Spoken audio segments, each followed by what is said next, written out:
Hello everyone, once again welcome back to GV sir classes. So dear friends, कैसे हैं आप सभी लोग? आई होप आप लोग बहुत ही अच्छे हैं और अपनी पढ़ाई को बहुत ही प्रॉपर वे में बहुत ही अच्छे से आप लोग कंटिन्यू कर रहे हैं। और हमारी भी ईश्वर से यही कामना है, यही दुआ है कि आप लोग जिस भी परीक्षा की तैयारी कर रहे हैं उसमें आप लोग सक्सेसफुल हो और परीक्षा के साथ साथ अपने लाइफ के हर एक कंडीशन में, हर एक सिचुएशन में हमेशा प्रोग्रेसिव रहें, आगे बढ़ते रहें। सो डियर गाइज, आज के लेक्चर में हम लोग सामान्य विज्ञान का लेक्चर नंबर 1 देखेंगे, जिसमें कि हम लोग फिजिक्स का चैप्टर 1 स्टार्ट करेंगे। तो आज के लेक्चर में हम लोग स्टडी करेंगे मापन, मेजरमेंट के बारे में हम लोग आज के चैप्टर में, आज के लेक्चर में स्टार्ट करेंगे। इससे पिछले लेक्चर्स में हम लोगों ने सामान्य विज्ञान का एक सामान्य अध्ययन किया था, इंट्रोडक्शन किया था कि सामान्य विज्ञान होता क्या है और कैसे पूरे विज्ञान को हम लोग क्लासिफाई करके स्टडी करते हैं। तो अगर आप लोग उस वीडियो को नहीं देखे हैं तो please I request all of you उस वीडियो को हमारे चैनल पर जाकर के देखें, और मैं उसका लिंक आई बटन में भी दे दूंगा और वीडियो के डिस्क्रिप्शन में भी दे दूंगा, जहां से कि आप उस वीडियो को देख सकते हैं। सो गाइज, स्टार्ट करते हैं आज का लेक्चर। तो first of all we have to know what is मापन। मेजरमेंट होता क्या है? देखो, मेजरमेंट एक ऐसा टॉपिक है, एक ऐसा वर्ड है जो कि हमारे डेली लाइफ में डे टू डे हर जगह पे यूज होता है। जैसे कि अगर हम किसी दुकानदार के पास जाते हैं, हम दुकानदार से हमको अगर चीनी की ज़रूरत है तो हम क्या कहते हैं, भैया ऐसा करिए हमको 5 किलोग्राम चीनी दे दीजिए। तो दुकानदार क्या कहता है, एक उसके पास बाट होता है, एक मेजर करने के लिए एक बाट रखा होता है, जिससे वह मेजर करके हमको 5 केजी चीनी देता है। वैसे ही हर एक वस्तु का मापन करना होता है। बिना मापन के, बिना मेजरमेंट के आज के फिजिकल वर्ल्ड में रहना इम्पॉसिबल है। ओके, तो अगर हम मापन की बात करें, मापन, तो मापन क्या होता है? मापन, तो मापन का अगर हम लोग परिभाषा देखें तो किसी भौतिक राशि का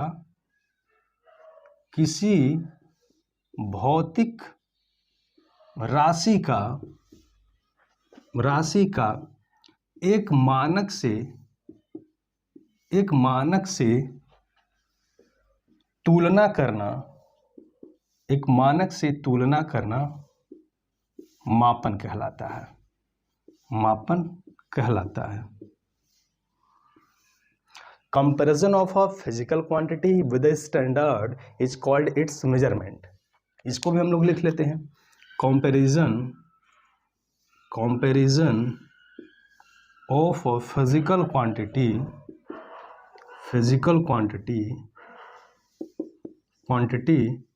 with a standard is called measurement। किसी भौतिक राशि का एक मानक से, एक स्टैंडर्ड से तुलना करना ही मापन कहलाता है। तो अब यहाँ पे बात आती है कि सर अब फिजिकल क्वांटिटी क्या होती है, भौतिक राशि क्या होती है? तो अगर हम लोग फिजिकल क्वांटिटी की बात करें, फिजिकल क्वांटिटी, भौतिक राशि, तो भौतिक राशि वे राशियां होती हैं जिनका मापन किया जा सके,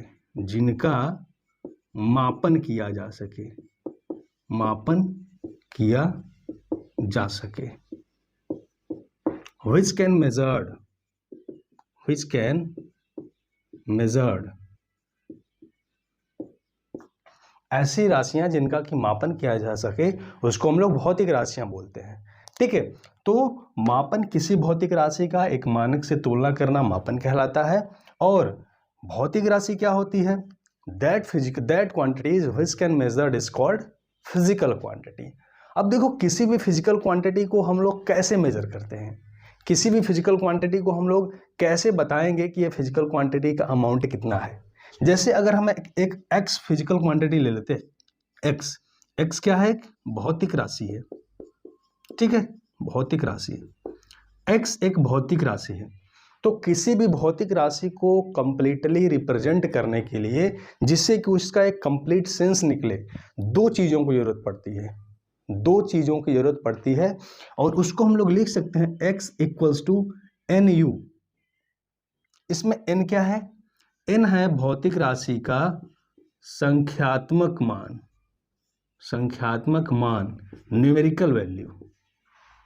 न्यूमेरिकल वैल्यू। और u क्या है? u इसका मात्रक है। मात्रक, यूनिट। यानी कि किसी भी भौतिक राशि को पूर्ण रूप से प्रदर्शित करने के लिए दो चीज़ों की जरूरत पड़ेगी। एक हमें उस भौतिक राशि का संख्यात्मक मान और दूसरा उस भौतिक राशि का मात्रक। अगर हम इन दोनों में से किसी एक को स्किप करेंगे तो उस भौतिक राशि का सेंस, उस भौतिक राशि का मान अपूर्ण रहेगा, इनकम्प्लीट रहेगा। जैसे अब सपोज करो कि आपको कहा गया कि भैया ऐसा करिए, मार्केट जाइए और मार्केट से 5 किलोग्राम चीनी लाइए। ठीक है, जैसे कि एक्स हम एक फिजिकल क्वांटिटी ले लेते हैं और ये क्या है, 5 किलोग्राम चीनी। ठीक है, तो आपको कहा गया कि मार्केट जाइए और चीनी लाइए। तो अगर मार्केट जाने के बाद आप दुकानदार से बोलोगे कि भैया ऐसा करो, मुझे 5 चीनी दे दो, तो दुकानदार नहीं समझ पाएगा, कंफ्यूज हो जाएगा कि what do you mean by 5 चीनी। या आप कहोगे कि भैया मुझे किलोग्राम चीनी दे दो, तब भी वो कंफ्यूज हो जाएगा कि किलोग्राम का क्या मतलब हुआ। तो जब तक आप दुकानदार को नहीं बोलोगे कि भाई साहब मुझे 5 किलोग्राम चीनी दे दो, तब तक आपकी बातों का कंप्लीट सेंस नहीं निकलेगा। तो इससे क्या क्लियर होता है कि अगर आपको 5 किलोग्राम चीनी चाहिए तो आपको बोलना पड़ेगा कि मुझे 5 किलोग्राम चीनी दो, तभी उसका एक कंप्लीट सेंस निकलेगा। तो यहाँ से हम लोग क्या देख रहे हैं कि इस भौतिक राशि को व्यक्त करने के लिए दो चीज़ों की जरूरत पड़ रही है। 5 क्या है, इसका संख्यात्मक मान, संख्यात्मक मान, और किलोग्राम क्या है, किलोग्राम इसका मात्रक है। ठीक है, तो यहाँ से क्लियर होता है कि किसी भी भौतिक राशि को पूर्ण रूप से व्यक्त करने के लिए दो चीज़ों की जरूरत पड़ेगी, एक उस भौतिक राशि का संख्यात्मक मान और एक उसका मात्रक। यहाँ तक क्लियर है? ठीक है, अब देखो अगर हम लोग यहाँ पे लिखें x इक्वल्स टू 5 किलोग्राम, तो इसको और हम क्या लिख सकते हैं, इसको हम लोग लिख सकते हैं 5 इंटू 1000 ग्राम लिख सकते हैं, या इसको हम लोग ऐसे लिख सकते हैं x equals to 5 kg equals to 5000 gram. चाहे हम कहें 5 किलोग्राम चीनी, चाहे हम कहें 5000 ग्राम चीनी, दोनों का सेंस एक ही है। बट यहाँ पे नोटिस करने वाली बात क्या है, यहाँ पे नोटिस करने वाली बात यह है कि जब भौतिक राशि का मात्रक बड़ा होता है, देखो यहाँ पे मात्रक किलोग्राम है, तो भौतिक राशि का मात्रक जब बड़ा होगा तो उसका संख्यात्मक मान छोटा होगा, और जब भौतिक राशि का मात्रक छोटा होगा तो संख्यात्मक मान बड़ा होगा। ठीक है, तो अगर किसी भौतिक राशि x को अगर हम लोग दो पद्धतियों में, दो मात्रकों में प्रदर्शित करें और पहले मात्रक में उसका मान हो n1u1 और दूसरे पद्धति में मात्रक हो n2u2, तो इन दोनों का वैल्यू क्या होता है, इक्वल होता है। इन दोनों का वैल्यू क्या होता है, इक्वल होता है। तो ये बहुत ही इंपॉर्टेंट फॉर्मूला है, this is most important formula, जिसकी सहायता से हम एक भौतिक राशि को एक पद्धति से दूसरे पद्धति में बदल सकते हैं। ठीक है, जैसे दे दे कि किलोग्राम पद्धति में 5 किलोग्राम है तो ग्राम में कितना होगा, या लंबाई मीटर में है तो सेंटीमीटर में कितना होगा। तो इस फॉर्मूले को यूज करके हम लोग इसको कन्वर्ट कर सकते हैं। तो आई होप इतनी सारी चीज़ें आप लोगों को बहुत ही प्रॉपर वे में क्लियर हुई होंगी। अब देखो भौतिक राशियाँ होती कितनी प्रकार की हैं। अभी तक हम लोगों ने भौतिक राशियों का डिफिनीशन और उसको कैसे रिप्रेजेंट करते हैं यह सीखा। अब हमको देखना है भौतिक राशियाँ होती कितने प्रकार की हैं। तो भौतिक राशियों का वर्गीकरण, भौतिक राशियों का, भौतिक राशियों का वर्गीकरण, वर्गीकरण, classification, classification of physical quantity. तो संपूर्ण भौतिक राशि को, पूरे भौतिक राशि को दो प्रकार से हम लोग विभाजित कर सकते हैं। पहला, परिमाण एवं दिशा के आधार पर, परिमाण एवं दिशा के आधार पर, दिशा के आधार पर, और दूसरा मापन मात्रक, मापन मात्रक, मापन पद्धति, मापन पद्धति, पद्धति के आधार पर, के आधार पर। ठीक है, पूरे भौतिक राशि को दो प्रकार से वर्गीकृत किया जा सकता है, परिमाण एवं दिशा के आधार पर दूसरा मापन मात्रक या मापन पद्धति के आधार पर। ठीक है, तो अगर हम लोग परिमाण एवं दिशा के आधार पर बात करें तो परिमाण एवं दिशा के आधार पर दो प्रकार से हम लोग इसको विभाजित कर सकते हैं। पहला होता है अदिश राशि, अदिश राशियां, अदिश राशियां, इसको बोलते हैं स्केलर क्वांटिटीज, स्केलर क्वांटिटीज। दूसरा हमारा होता है सदिश राशियां, सदिश राशियां, सदिश राशियां means vector quantities, vector quantities. ठीक है, ये तो परिमाण एवं दिशा के आधार पर हम लोग डिवाइड कर लिए, स्केलर क्वांटिटीज और वेक्टर क्वांटिटीज। मापन पद्धति के आधार पर तीन प्रकार की होती हैं, मापन पद्धति के आधार पर तीन प्रकार की होती हैं, और पहला इसमें होता है मूल भौतिक राशि, मूल भौतिक राशियां, मूल भौतिक राशियां। ठीक है, fundamental quantities, fundamental quantities, fundamental quantities. दूसरा हमारा होता है व्युत्पन्न राशियां, व्युत्पन्न राशियां, व्युत्पन्न राशियां, डिराइव्ड क्वांटिटीज, डिराइव्ड क्वांटिटीज। ठीक है, और तीसरा हमारा इसमें होता है पूरक राशियां, पूरक राशियां, पूरक राशियां means supplementary quantities, supplementary quantities. ठीक है, तो मापन पद्धति के आधार पर तीन प्रकार से डिवाइड किया जा सकता है, मूल भौतिक राशियां, फंडामेंटल क्वांटिटीज या इसी को बेस क्वांटिटीज बोलते हैं, दूसरा व्युत्पन्न राशियां डिराइव्ड क्वांटिटीज, और तीसरा पूरक राशियां सप्लीमेंट्री क्वांटिटीज। तो इसको थोड़ा डिटेल में हम लोग वन बाय वन करके देखते हैं। ओके, हाँ, तो पहला इसमें हम लोग देखते हैं परिमाण एवं दिशा के आधार पर। पहला हम लोग देखते हैं परिमाण एवं दिशा के आधार पर, एवं दिशा के आधार पर।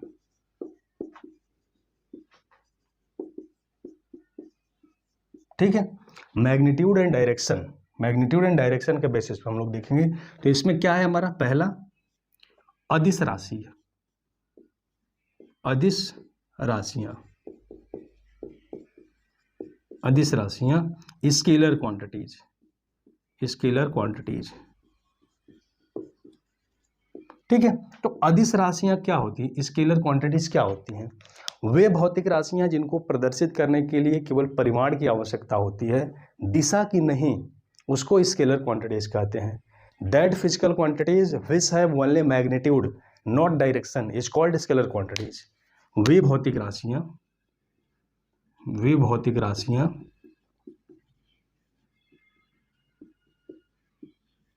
जिनमें केवल परिमाण होता है, जिनमें केवल परिमाण होता है, जिनमें केवल परिमाण होता है। ठीक है, स्केलर क्वांटिटीज कहलाती है। Which physical, that physical quantities which have only magnitude, यानी कि इसको हम लोग लिख सकते हैं it have only magnitude, only magnitude. ठीक है, इसका एग्जाम्पल क्या होगा? अगर हम लोग स्केलर क्वांटिटी का एग्जाम्पल देखें तो एग्जाम्पल में क्या हो जाएगा, जैसे हमारा हो सकता है दूरी, दूरी मीन्स डिस्टेंस, उसके बाद द्रव्यमान, द्रव्यमान मीन्स मास, चाल, चाल स्पीड, उसके बाद क्या हो सकता है, उसके बाद समय, टाइम। ये सब क्या है, अदिश राशियां हैं। इनको प्रदर्शित करने के लिए केवल परिमाण की जरूरत होती है, दिशा बताने की आवश्यकता नहीं होती है। जैसे अगर हम बात करें किसी पिंड का द्रव्यमान, तो क्या वहां पे दिशा बताना आवश्यक होगा? बिल्कुल नहीं होगा। उसी तरीके से जो भी अदिश राशियां हैं उनमें केवल परिमाण होता है। दूसरा हम लोग देखते हैं सदिश राशियां, सदिश राशियां, इसको बोलते हैं वेक्टर्स या वेक्टर क्वांटिटीज, वेक्टर क्वांटिटीज। ठीक है, तो सदिश राशियां जिनको प्रदर्शित करने के लिए या जिनमें परिमाण एवं दिशा परिमाण एवं दिशा, magnitude and direction, magnitude and direction, magnitude and direction दोनों होता है, दोनों होता है। ठीक है, जिसमें परिमाण एवं दिशा दोनों होता है उसको बोलते हैं सदिश राशियां। इसका अगर हम लोग एग्जाम्पल देखें तो एग्जाम्पल इसका क्या हो जाएगा, जैसे वेग, विस्थापन, संवेग, द्रव्यमान, बल। ठीक है, यानी कि वेलोसिटी और डिस्प्लेसमेंट, उसके बाद मोमेंटम, उसके बाद फोर्स, ये सब क्या है, ये सब सदिश राशियां हैं। ठीक है, जिनको व्यक्त करने के लिए परिमाण एवं दिशा दोनों की आवश्यकता होती है। अब यहाँ से एक क्वेश्चन राइज होता है कि क्या सर जिस भौतिक राशि में परिमाण और दिशा दोनों है, क्या जरूरी है कि वह एक सदिश राशि हो? बात समझ में आ रही है? तो ऐसा बिल्कुल नहीं है कि जिस भौतिक राशि में परिमाण एवं दिशा दोनों हो वह सदिश हो ही। ठीक है, जैसे अगर हम लोग बात करें, एक एग्जाम्पल है हम लोग विद्युत धारा का। विद्युत धारा मीन्स इलेक्ट्रिक करंट की हम लोग बात करें तो विद्युत धारा में क्या होता है, परिमाण और दिशा दोनों होता है, बट यह एक स्केलर क्वांटिटी है, यह एक अदिश राशि है, अदिश है, स्केलर है। अब ऐसा क्यों हो रहा है कि परिमाण और दिशा दोनों होने के बावजूद भी यह स्केलर की कैटेगरी में आता है? जैसे अब देखो, अगर कोई वायर है और इस वायर में इधर फ्लो हो रहा है 3 एम्पियर का करंट, और एक दूसरा वायर है यहाँ पे जाके ज्वाइंट हो रहा है, इसमें फ्लो हो रहा है 4 एम्पियर का करंट, और इन दोनों के बीच का एंगल है 60 डिग्री, तो यहाँ से फ्लो होने वाला करंट कितना होगा?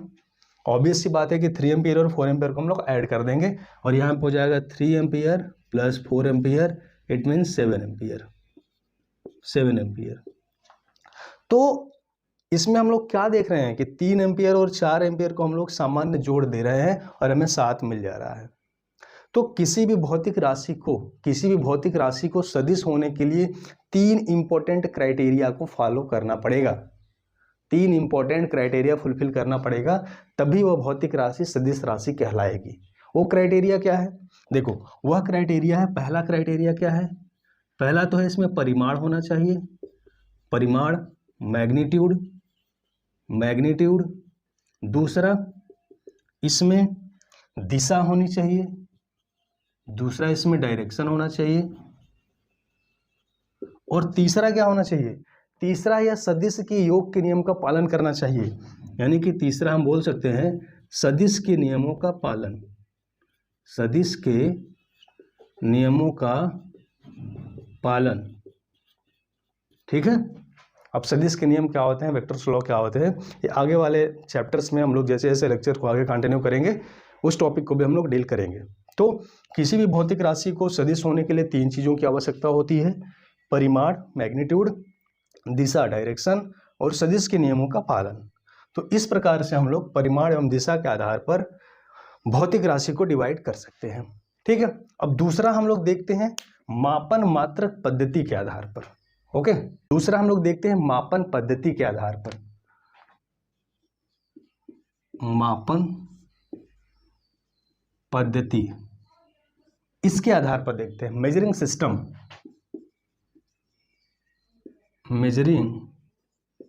सिस्टम के आधार पर।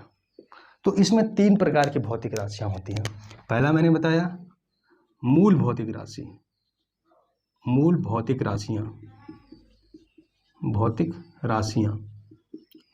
राशियां, इसी को बोलते हैं फंडामेंटल क्वांटिटीज।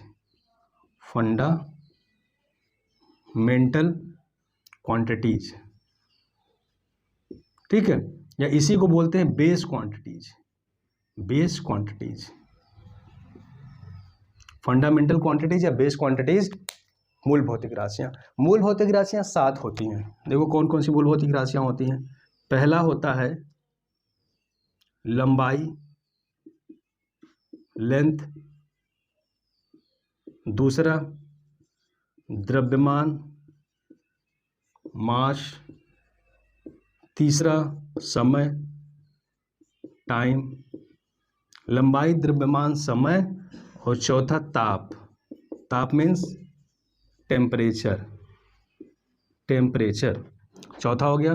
पांचवा विद्युत धारा, विद्युत धारा, इलेक्ट्रिक करंट, इलेक्ट्रिक करंट, और छठा क्या होता है, ज्योति तीव्रता, ज्योति तीव्रता, luminous, luminous intensity, luminous intensity, और सातवां होता है पदार्थ की मात्रा, पदार्थ की मात्रा, amount of substance, amount of substance.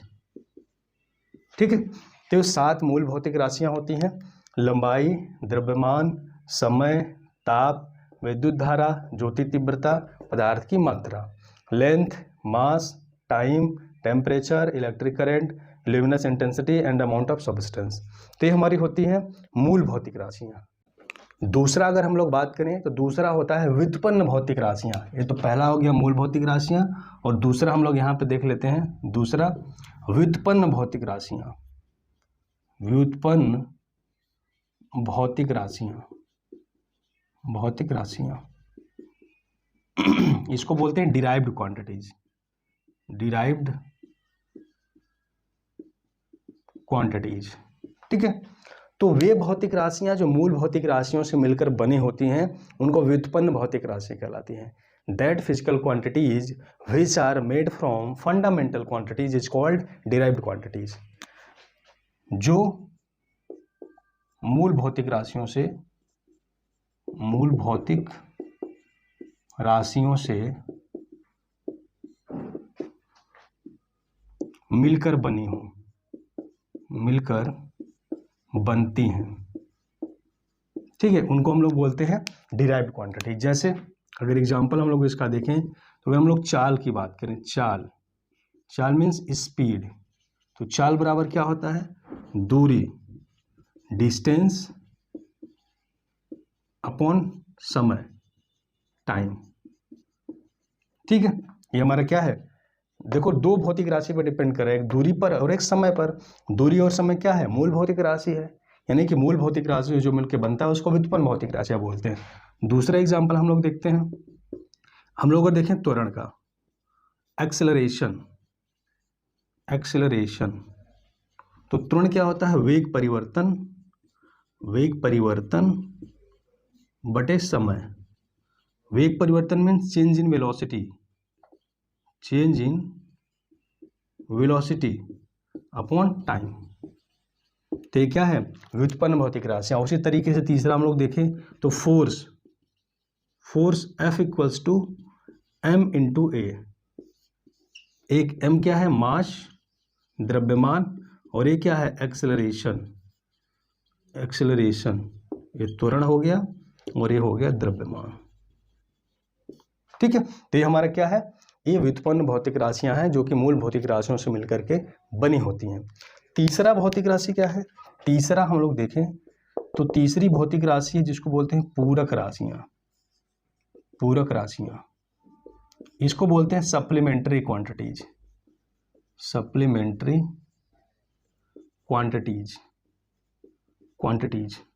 देखो सप्लीमेंट्री क्वांटिटीज या पूरक राशियां वे भौतिक राशियां होती हैं जो ना ही मूल भौतिक राशि में आती हैं ना ही व्युत्पन्न भौतिक राशि में आती हैं, उनको पूरक राशियां बोलते हैं। तो दो पूरक राशियां होती हैं, एक को बोलते हैं हम लोग समतल कोण, समतल कोण, प्लेन एंगल, ठीक है, और दूसरा हमारा होता है घन कोण, इसको बोलते हैं सॉलिड एंगल, सॉलिड एंगल। ठीक है, तो पूरक राशियां दो होती हैं, समतल कोण और घन कोण, plane angle and solid angle. तो इस तरीके से पूरी भौतिक राशियों को 3 भागों में विभाजित किया गया है, मूल भौतिक राशियां, फंडामेंटल क्वांटिटीज, व्युत्पन्न भौतिक राशियां, डिराइव्ड क्वांटिटीज, एंड पूरक भौतिक राशियां, सप्लीमेंट्री क्वांटिटीज। ठीक है, तो आज के लेक्चर में आई थिंक सारी चीज़ें आप लोगों को क्लियर हुई होगी। फिर भी अगर कोई डाउट होता है तो आप कमेंट सेक्शन में कमेंट करके पूछ सकते हैं। तो नेक्स्ट लेक्चर में हम लोग देखेंगे कि चाहे मूल भौतिक राशि हो चाहे उत्पन्न भौतिक राशियाँ हो, उनको मापते कैसे, उसको मेजर कैसे करते हैं और उनके मात्रक क्या होते हैं। ठीक है, यानी कि सिस्टम ऑफ यूनिट्स, मापन के मात्रक के बारे में हम लोग नेक्स्ट क्लास में पढ़ने वाले हैं। सो आई होप सारी चीज़ें क्लियर हो गई। तो फिर मिलेंगे एक नए वीडियो में एक नए टॉपिक के साथ। तब तक के लिए मस्त रहिए, व्यस्त रहिए। Okay, thank you very much.